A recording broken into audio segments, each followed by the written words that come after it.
বিসিবিতে আবারও তৎপর হয়ে উঠেছে সিন্ডিকেট, যার কবল থেকে রেহাই পাচ্ছে না খেলোয়াড় থেকে বিসিবি কর্মকর্তা কেউই। এবার একটি গোষ্ঠীর অপতৎপরতার শিকার হয়েছেন বিসিবি সভাপতি আমিনুল ইসলাম বুলবুলের উপদেষ্টা সৈয়দ আবিদ হোসেন সামি, যে কারণে হোম অফ ক্রিকেটে নিযুক্ত হওয়ার 2 সপ্তাহ না ঘুরতেই পদ থেকে সরে দাঁড়াতে চাচ্ছেন এই ক্রিকেট বিশ্লেষক।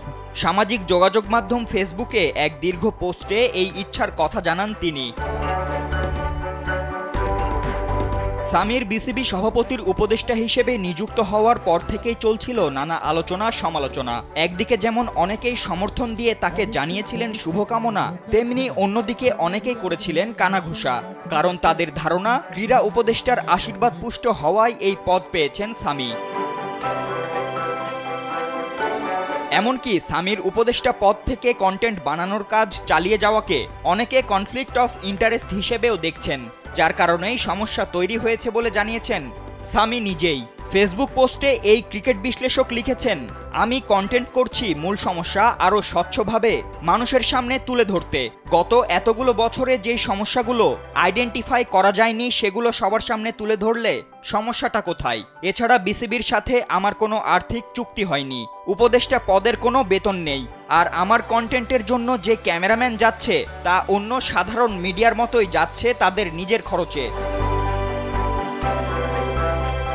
সামি মনে করেন এই ব্যাপারটা নিয়েই মূল সমস্যা, যে কারণে নোংরা রাজনীতির শিকার হচ্ছেন তিনি। এমনকি এ কারণে প্রতিনিয়ত বিসিবি সভাপতিকেও প্যানিক করছে একটি মহল, যার জন্য বিসিবি সভাপতি তার নিজের কাজ থেকে মনোযোগ হারাচ্ছেন বলেও পোস্টে উল্লেখ করেছেন সামি।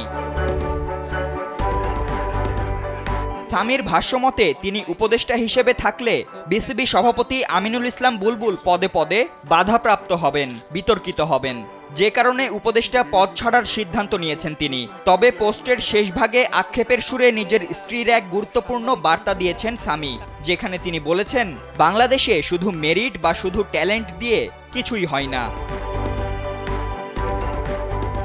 ফাতিন ইশরাক, কালবেলা।